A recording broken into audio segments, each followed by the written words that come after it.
Hello everyone, welcome to Dronacharya IAS, and today we are going to discuss some very important The Hindu newspaper articles. आइए शुरू करते हैं discussion.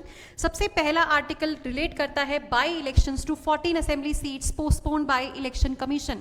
तो election commission ने 14 assembly seats पे जो by elections होने वाले थे उनको पोस्टपोन कर दिया है। अब कौन सी सीट्स हैं, this is not important for us at all. हमारे लिए इंपॉर्टेंट है बाई इलेक्शंस क्या होते हैं और कौन इनको कंडक्ट कराता है। As seen from the news, election commission ही इसको कंडक्ट कराएगा, लेकिन यहाँ पर इंपॉर्टेंट बात क्या है कि what are the by elections. By elections कौन से होते हैं? तो जो दो जनरल इलेक्शंस के बीच में इन केस किसी भी वजह से कोई वैकेंसी आ जाती है किसी भी सीट पर, तो इसमें अभी यही सोचने वाली बात है कि कौन सी सीट, तो कोई भी सीट हो सकती है, पार्लियामेंट की भी हो सकती है, स्टेट लेजिस्लेचर की भी हो सकती है। पार्लियामेंट में दोनों हाउसेज एंड स्टेट लेजिस्लेचर में भी, स्टेट लेजिस्लेटिव असेंबलीज या फिर काउंसिल, किसी भी चीज जगह पे कोई भी सीट अगर खाली है, वैकेंसी है, because of the death, because of the resignation और डिस्क्वालिफिकेशन, किसी भी रीजन की वजह से अगर वो सीट खाली है, वेकेंट है, तो वहां पर इलेक्शन कमीशन को ये मैंडेट दिया गया है कि उनको बाय इलेक्शंस करवाने हैं। ठीक है, तो बाय इलेक्शन का जो ये मैंडेट है ये किसने दिया है?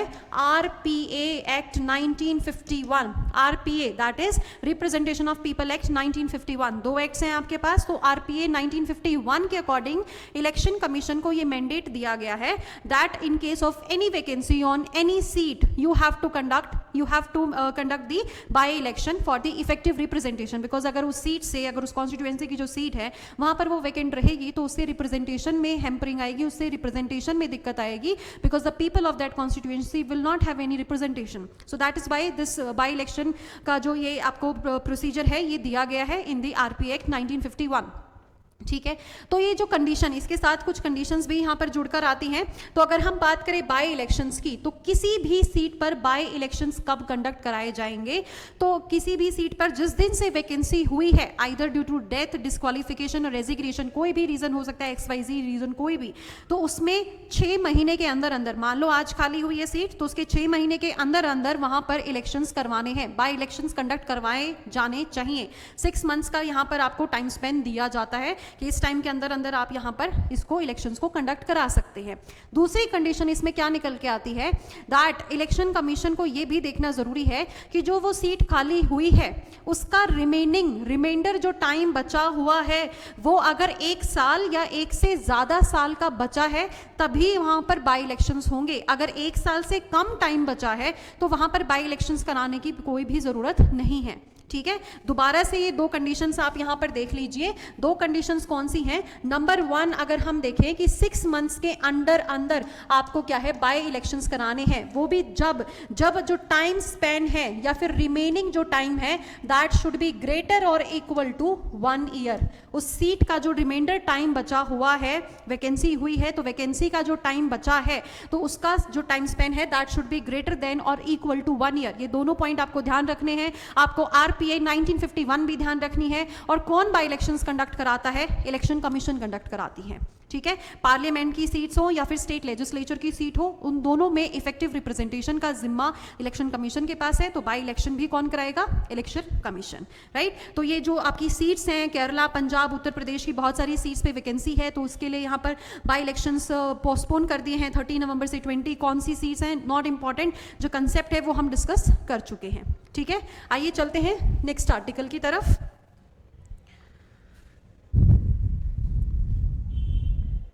Okay ji, very very important,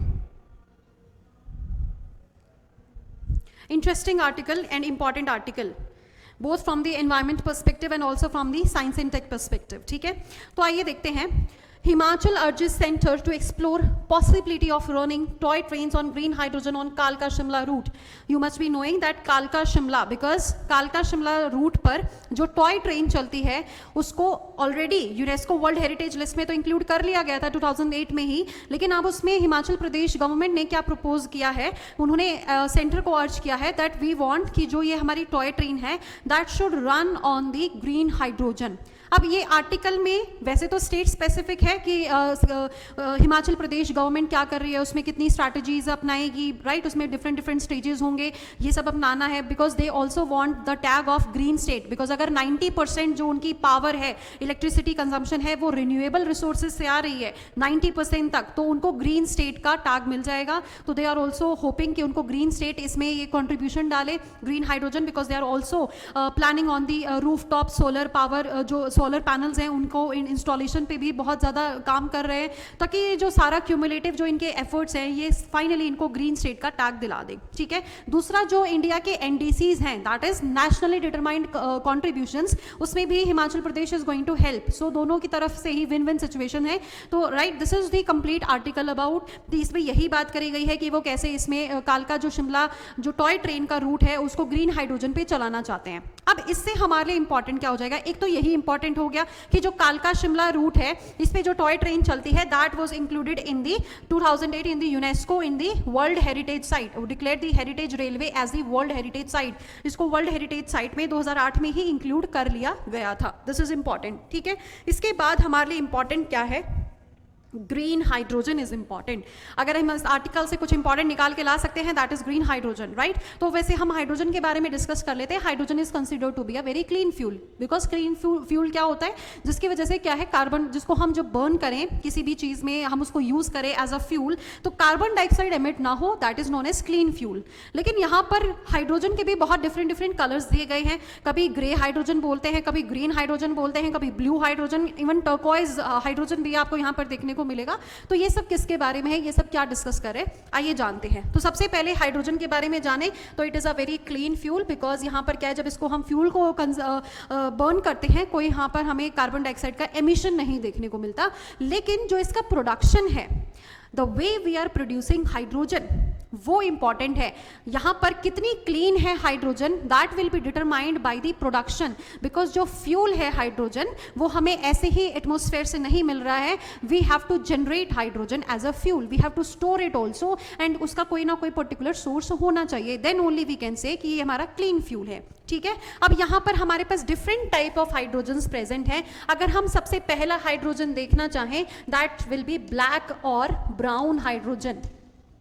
black और ब्राउन हाइड्रोजन में क्या करते हैं, कोल गैसिफिकेशन करते हैं। इसमें सीधा सीधा क्या है, कोल को बर्न करते हैं, उसमें डिफरेंट प्रोसेसेस इंक्लूड होते हैं, and highest level of CO2 emission. अगर आपने कोल ही जला दिया, बिकॉज हम क्या बात कर रहे हैं कि हाइड्रोजन अपने आप में क्लीन फ्यूल है, लेकिन इसमें आज क्या जा रहा है कि हम जब फ्यूल को प्रोड्यूस कर रहे हैं उसमें भी कोई एमिशन नहीं होना चाहिए, देन ओनली वी कैन से ना it is completely clean fuel, right. तो जब हम प्रोडक्शन कर रहे हैं तो कोल गैसिफिकेशन से जब हम हाइड्रोजन एक्सट्रैक्ट करेंगे तो that can not be considered as clean fuel, that's why we have given it a colour of black and brown, ठीक है। ब्लैक एंड ब्राउन जो आपका कलर है हाइड्रोजन का, इसमें क्या है, CO2 एमिशन बहुत ज्यादा होता है, क्लियर है। देन उसके बाद अगर हम दूसरा कोई कलर देखना चाहें तो इसमें आएगा ग्रे हाइड्रोजन।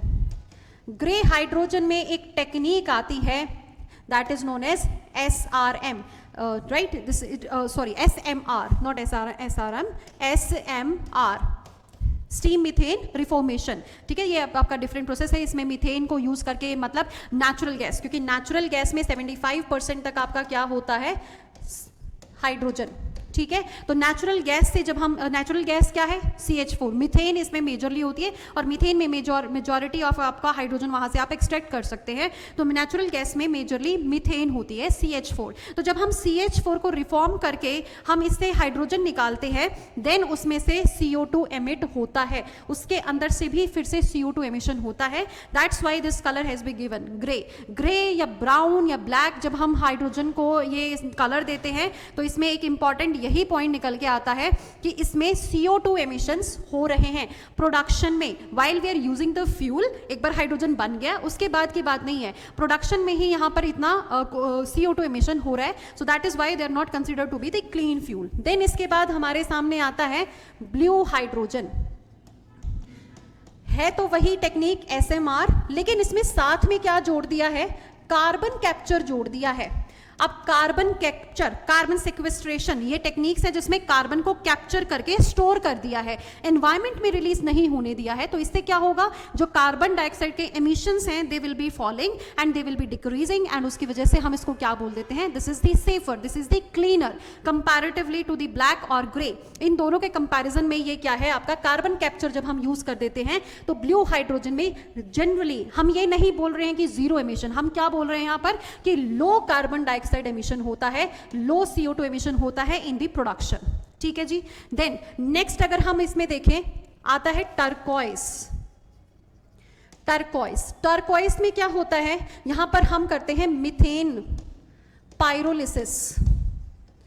इसमें क्या होता है, पायरोलिसिस क्या होता है, हम बायोमास, जो बायोमास होता है उसको बर्न करते हैं in the absence of oxygen. ठीक है, pyrolysis, what is known as pyrolysis, biomass को जब आप हीट अप करते हो, उसको बर्न करते हो इन द एब्सेंस ऑफ ऑक्सीजन, तब आपको हाइड्रोजन मिलती है। एंड दिस प्रोसेस में भी आपका क्या है, लो CO2 एमिशन होता जरूर है लेकिन लो क्वांटिटी में होता है। ठीक है, अभी तक हमने बहुत सारे कलर्स देख लिए हैं हाइड्रोजन के। अभी तक हमने कौन कौन से कलर देखे हैं, ब्लैक ब्राउन देखे हैं, हमने ग्रे हाइड्रोजन का देखा है, देन उसके बाद हमने ब्लू हाइड्रोजन देखा, now we have seen turquoise hydrogen, now we will be discussing about pink hydrogen. Pink hydrogen को डायरेक्टली आप यहां पर पहले तो सबसे इंपॉर्टेंट है इलेक्ट्रोलिसिस। जब हम इलेक्ट्रोलिसिस करते थे स्कूल में, 6th क्लास का कंसेप्ट है इलेक्ट्रोलिसिस। जब भी वाटर को आप एनोड कैथोड डालोगे, उसमें इलेक्ट्रिक करंट पास थ्रू करोगे तो उसमें ऑक्सीजन अलग हो जाती है, हाइड्रोजन अलग हो जाती है, वहां से भी आप हाइड्रोजन फ्यूल निकाल सकते हो। तो इसमें मेजर सोर्स क्या है, वाटर है इसका सोर्स। ठीक है, तो वाटर को जब आप इलेक्ट्रोलिसिस करते हो देन उसमें बहुत ही मिनिमम अमाउंट ऑफ यहाँ पर आपकी एमिशन होती है कार्बन डाइऑक्साइड। तो लेकिन जो ये आपका इलेक्ट्रोलिसिस है, इसमें क्या यूज हो रही है, आपकी इलेक्ट्रिसिटी हो रही है यूज, राइट, इलेक्ट्रिसिटी यूज हो रही है इसमें। तो जब इलेक्ट्रिसिटी यूज हो रही है, ये इलेक्ट्रिसिटी का सोर्स क्या है, दैट इज इंपॉर्टेंट। तो यहां पर इलेक्ट्रिसिटी कहां से आ रही है, न्यूक्लियर एनर्जी से। न्यूक्लियर एनर्जी से जब आप इलेक्ट्रिसिटी प्रोवाइड करते हो, इलेक्ट्रिसिटी, फिर then you are performing the electrolysis of the water, then वहां पर आपको हाइड्रोजन गेन हो रही है। तो यहां पर भी आपको क्या है, बहुत ही minimum CO2 emission. CO2 emission तो ना के बराबर है, लेकिन न्यूक्लियर फ्यूल है, न्यूक्लियर एनर्जी यूज हो रही है, तो उसके थोड़े से हजार्डस जो रिपरकशंस होते हैं वो हम यहाँ पर इग्नोर नहीं कर सकते। तो it can also not be considered the safest, because जो न्यूक्लियर एक्सीडेंट्स हैं that can cause a major harm. ठीक है, तो पिंक में आपका आ गया न्यूक्लियर। देन उसके बाद आता है एक येलो कलर। ठीक है, ग्रीन हम सबसे बाद में डिस्कस करेंगे।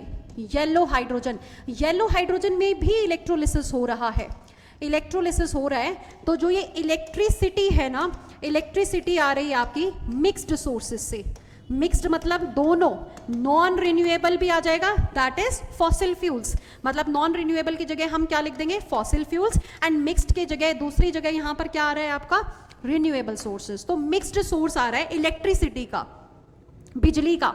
ठीक है, तो बिजली कहां से आ रही है, जो इलेक्ट्रोलिसिस में हम यूज करें इलेक्ट्रिसिटी, वो कहां से आ रही है, वो दोनों मिक्स्ड सोर्सेज से आ रही है। नॉन रिन्यूएबल फॉसिल भी यूज हो रहा है और आपका यहां पर रिन्यूएबल भी यूज हो रहा है। तो इसमें भी कहीं ना कहीं किसी ना किसी हद तक कार्बन डाइऑक्साइड का एमिशन तो होगा। तो yellow is also not considered to be the cleanest. अभी क्लीनेस्ट कौन सा आ गया है, जिसके बारे में हमारा पूरा आर्टिकल है, जिसके बेस पर हिमाचल प्रदेश कह रहा है कि हमें 90% जब हम एनर्जी कंजम्पशन अपना रिन्यूएबल से कर लेंगे, देन उसके बाद हमारा क्या हो जाएगा, एक हमें ग्रीन स्टेट का टैग मिल जाएगा, ग्रीन स्टेट हम बन जाएंगे। तो यहां पर जो हम ग्रीन हाइड्रोजन की बात करेंगे, ग्रीन हाइड्रोजन में हो तो इलेक्ट्रोलिसिस ही रहा है, लेकिन जो इसमें इलेक्ट्रिसिटी आ रही है दैट इज कंप्लीटली रिन्यूएबल। जो इलेक्ट्रिसिटी का सोर्स है दैट इज कंप्लीटली रिन्यूएबल। अब रिन्यूएबल सोर्स से ही, मान लो आपने सोलर एनर्जी से ले लिया, मान लो आपने विंड एनर्जी से ले लिया, जियोथर्मल एनर्जी है, आपकी जो टाइडल एनर्जी है, वेव एनर्जी है, कहीं से भी आपका जो रिन्यूएबल सोर्सेज है वहां से आपने एनर्जी ली है, एंड देन आपने जो स्टीम बनानी है, इलेक्ट्रोलिसिस कराना है या इलेक्ट्रिसिटी जनरेट करनी है, वो जनरेट कर रहे हो, उसके बाद फिर आप वाटर को ही कन्वर्ट कर रहे हो हाइड्रोजन और ऑक्सीजन में। तो इससे सेफेस्ट फ्यूल क्या हो सकता है, इसमें जीरो, ये आप इसमें क्लेम कर सकते हो, जीरो एमिशन है, there is no emission, zero CO2 emission होता है इसमें ग्रीन हाइड्रोजन में। That is why it is so important. ठीक है, फिर हम यहां पर देख लेते हैं इंडिया के जो NDCs है उसमें ग्रीन हाइड्रोजन का क्या टारगेट है। ये कह रहे हैं कि इंडिया के जो नेशनली डिटरमाइंड कॉन्ट्रीब्यूशन है उसमें भी हम हेल्प करने वाले, हिमाचल प्रदेश गवर्नमेंट कह रही है। तो यहाँ पर ये कह रहे हैं दैट 500 मिलियन टन्स बाय 2030, ये है इंडिया का एम बाय 2030। इतना ग्रीन हाइड्रोजन हमें बिल्ड करके, इतना ग्रीन हाइड्रोजन हमें प्रोड्यूस करना है 2030 तक, ठीक है। ये हमारा एनडीसी है। अब एनडीसीज की बात चल ही गई है तो एनडीसीज सबसे पहले तो हमारे पेरिस जो एग्रीमेंट हुआ था 2015 में उसमें किए थे, फिर उनको अपडेट किया गया है 2021 में। अब वो अपडेशन क्या है कि जो आपके कार्बन डाइऑक्साइड एमिशन है उनको 45% से रिड्यूस करना है। कार्बन डाइऑक्साइड का जो एमिशन है उसको 45% से हमें रिड्यूस करना है।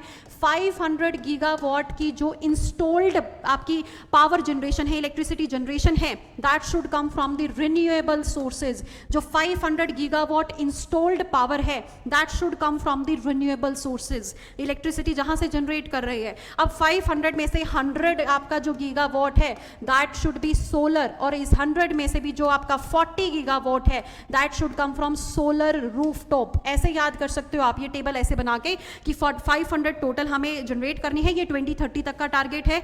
100 गीगावाट हमें सोलर से जनरेट करनी है, लेकिन जिसमें 40 गीगावाट तो सोलर रूफटॉप से ही करनी है, और इसका टारगेट तो ये हमें 2026 तक ही इसको अचीव करना है, ठीक है। तो इसमें मेजरली एक ये तो आपका टारगेट हो गया 500 गीगावाट। वैसे 50% ऑफ दी जो आपकी पावर जनरेशन है that should be coming from the renewable sources. ये भी आपका एक वन ऑफ दी एनडीसीज है, राइट। और हमें जो कार्बन एमिशन फ्री, बिल्कुल कार्बन न्यूट्रल जो कंट्री बनना है, वो उसका टारगेट, वो उसका ईयर कौन सा है, 2070, 2070 तक हमें बनना है बिल्कुल carbon free country, carbon neutral country, zero emission country, ठीक है। तो ये था इसके बारे में पूरा डिटेल। तो दोबारा से एक बार रिवाइज कर लेते हैं इसको कि कालका शिमला रूट जो कि already UNESCO world heritage list में इंक्लूडेड है, वहां पर हिमाचल प्रदेश गवर्नमेंट ने ये बोला है that we want to run this train on the green hydrogen. Then हमने बहुत सारे हाइड्रोजन्स के बारे में देखा। Hydrogen is known as to be cleanest fuel. उसको हम फॉसिल फ्यूल से बना सकते हैं, बायोमास से बना सकते हैं, वाटर से बना सकते हैं, इलेक्ट्रोलिसिस जो हमने देखा। देन उसके बहुत सारे डिफरेंट टाइप्स हैं। जस्ट लाइक अगर हम सबसे पहला देखें तो उसमें हमने देखा था ब्राउन ब्लैक, देन उसके बाद हमने ग्रे देखा, उसके बाद ब्लू है, उसके बाद टर्कोइज है, देन पिंक है, येलो है, एंड देन उसके बाद फाइनली हमारे पास आता है ग्रीन हाइड्रोजन, ठीक है। तो ग्रीन हाइड्रोजन का ही ये टॉपिक था। Green hydrogen is the safest, is the cleanest with zero carbon dioxide emission, because इसका सोर्स भी रिन्यूएबल है, और इसका जो जब हम फ्यूल को बर्न करते हैं that is also the safest, उसमें भी कोई कार्बन डाइऑक्साइड यहाँ पर एमिशन नहीं हो रहा है, ठीक है। तो मेन हमारा जो 45% से हमें कार्बन डाइऑक्साइड एमिशन को रोकना है, 45% डिक्रीज करना है। कौन सा लेवल है, कौन से साल के लेवल के कंपैरिजन में बात कर रहे हैं भैया? आपने बोल दिया 45% रिडक्शन करना है। 45% रिडक्शन किसके पर्सपेक्टिव में, किसके रिस्पेक्ट में? 2005 के लेवल्स के रिस्पेक्ट में। उसका जो लेवल था वहां से हमें 45% रिड्यूस करना है, उस लेवल से 45% नीचे जाना है बाय 2030। ये हमारा गोल है, ठीक है। तो इस गोल को अचीव करने में भी ये एक प्रोजेक्ट हमें हेल्प करने वाला है। साथ में यहाँ पर बोल रहे हैं कि वो सोलर पावर पे भी फोकस करेंगे, तो सोलर पावर का भी हमने यहाँ पर देख लिया है। यहाँ पर तो रूफटॉप की बात कर रहे हैं, तो 40 गीगावाट जो हमने देखा, 500 gigawatt complete renewable energy, then उसके अंदर 100 है सोलर पावर की, एंड देन उसके अंदर है 40 आपकी गीगावाट रूफटॉप सोलर पैनल्स की। क्लियर है? ये था आर्टिकल। आइए चलते हैं नेक्स्ट आर्टिकल की तरफ।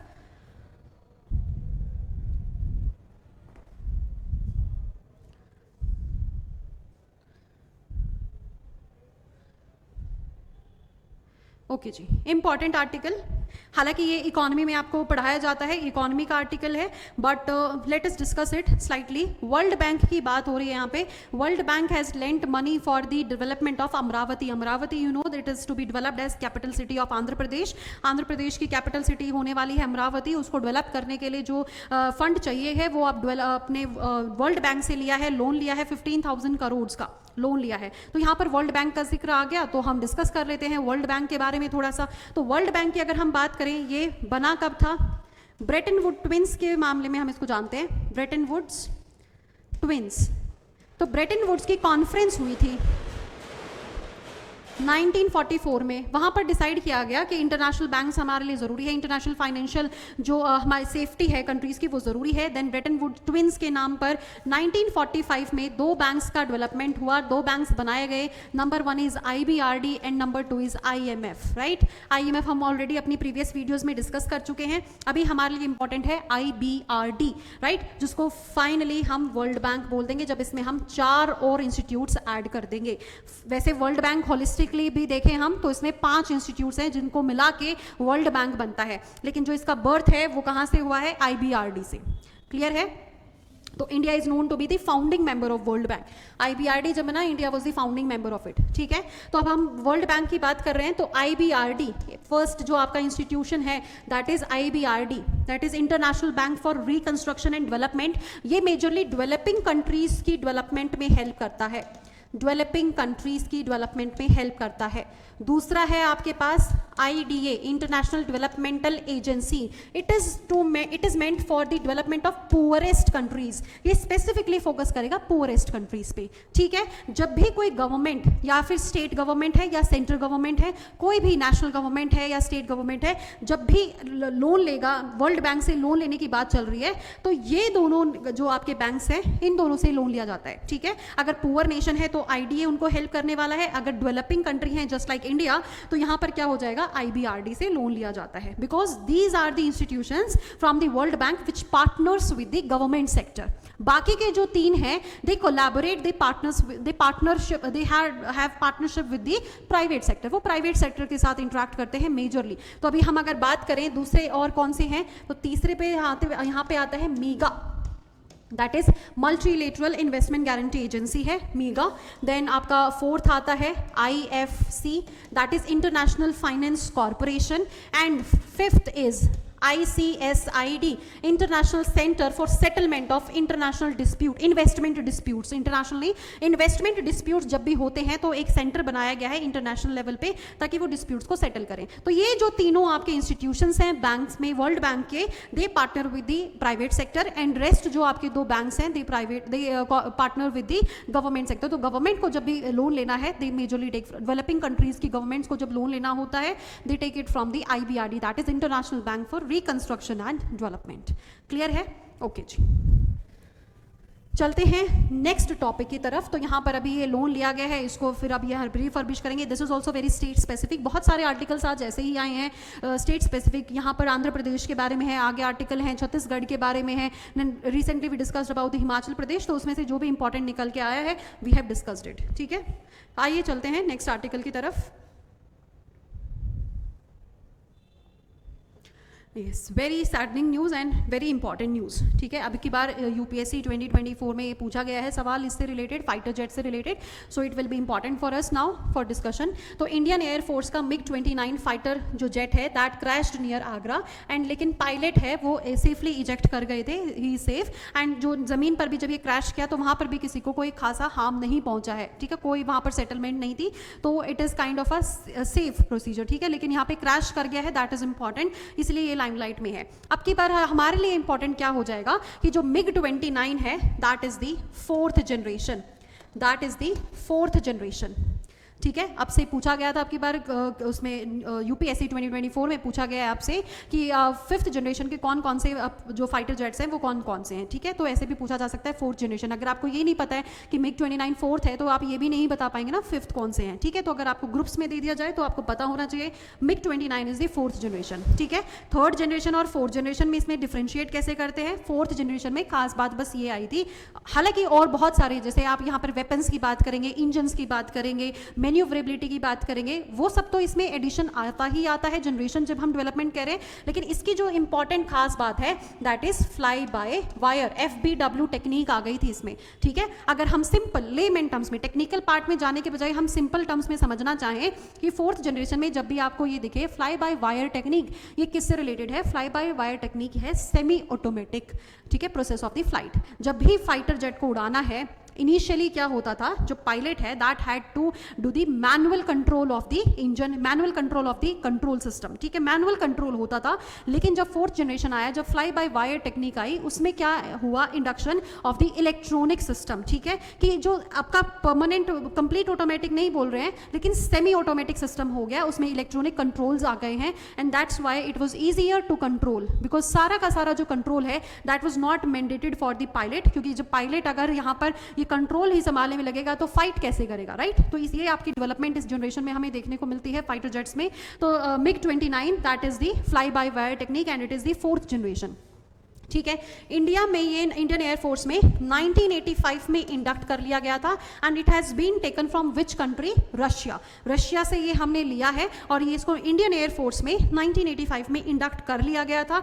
1985 के बाद जब 1999 में कारगिल वॉर था उसमें बहुत इंपॉर्टेंट रोल प्ले किया था इंडियन एयरफोर्स की तरफ से। MiG-29 played a very very important role in the Kargil war, ठीक है। तो ये हमारे one of the hero fighter jets है, ठीक है। तो then let us discuss about its range. हमने देख लिया it is the fourth generation, it was inducted in 1985 and it has also help in the 1999 Kargil war, ठीक है। फ्लाई बाय वायर हमने टेक्निक देखी। अब इसकी रेंज की अगर हम बात करें, रेंज कहां तक जाती है? वैसे तो MiG-29 को जब हम देखें तो it is a lighter aircraft fighter jet है और इसमें ट्विन इंजन हैं। अब ये जो ट्विन इंजन हैं ये किस में हेल्प करते हैं? मैन्यूवरेबिलिटी में हेल्प करते हैं एंड जो आपकी जो जेट जो फ्लाइट है उसको भी मैनेज करने में भी हेल्प करते हैं, राइट। ट्विन इंजन है, लाइटर आपका थोड़ा सा ये एयरक्राफ्ट है and it is fighter aircraft, fighter jet. तो इसमें बहुत सारी मिसाइल्स भी आप इसमें लोड कर सकते हैं। दूसरी बात यहाँ पर रेंज की कर रहे हैं, रेंज इसकी कहाँ तक है? अगर हम ऑल्टीट्यूड वाइज बात करें तो ऑल्टीट्यूड इसकी जो मैंडेटेड है दैट इज 18,013 किलोमीटर, इतना ये मीटर 18,013 मीटर तक ये फ्लाई कर सकता है। इसकी ऑल्टीट्यूड, इसकी रेंज ये है। लेकिन इट वाज आल्सो एक्सपेरिमेंटेड कि इसको 23 किलोमीटर तक भी इसको उड़ा के देखा है। I am sorry about the units. 23 kilometres तक भी इसको उड़ा के देखा हुआ है, तो 23 किलोमीटर्स तक भी ये सेफली जा सकता है। लेकिन जो इसकी बताई हुई लिमिट है this is 18,013 metres, that is around approximately 18 kilometres. लेकिन 23 किलोमीटर्स तक इंडियन एयरफोर्स ने इसको उड़ा के देखा हुआ है। So that is why we can say the range can also go up to 23 kilometres. अब दूसरी इसकी जो फ्लाइट टाइम है उसका कितना है? तो यहाँ पर हम बोल सकते हैं 15,000 किलोमीटर इसका फ्लाइट रेंज है। 15,000 किलोमीटर तक ये फ्लाई कर सकता है एक बार फ्यूल डाल के। लेकिन अगर हम इसमें एडिशनल एक्स्ट्रा फ्यूल टैंक्स डाल दें तो ये 21,000 किलोमीटर तक भी जा सकता है। तो इसकी मैक्सिमम जो लिमिट है that is 21,000 kilometre and minimum है इसकी 15,000। अगर इसमें कोई हम एक्सटर्नल फ्यूल टैंक नहीं डालते, एक्सटर्नल फ्यूल टैंक डाल दिया तो it can also go up to 21,000 kilometre. तो इसमें मेन हमारे लिए MiG-29 इंपॉर्टेंट है, न्यूज़ में आ गया है। So it has become important for us. तो इंपॉर्टेंट कैसे हुआ है कि MiG-29 कौन सी जनरेशन का है? फोर्थ जनरेशन का है। फ्लाई बाय वायर टेक्निक इसमें यूज होती है। इसकी रेंज क्या है हमने देख लिया, 18 किलोमीटर टू 23 किलोमीटर है। और अगर हम फ्लाइट की बात करें, अगर हम कोई भी एक्सटर्नल टैंक यूज नहीं कर रहे हैं तो 15,000 से 21,000 किलोमीटर तक ये 15,000 किलोमीटर है। लेकिन अगर हम इसमें एक्सटर्नल फ्यूल टैंक डालते हैं तो ये 21,000 किलोमीटर तक भी फ्लाई कर सकता है। And it is very light fighter jet and it is also भी operates on the twin engine system, ठीक है। So that's all for today's discussion. Like the video and share the video, subscribe the channel and thank you and have a nice day.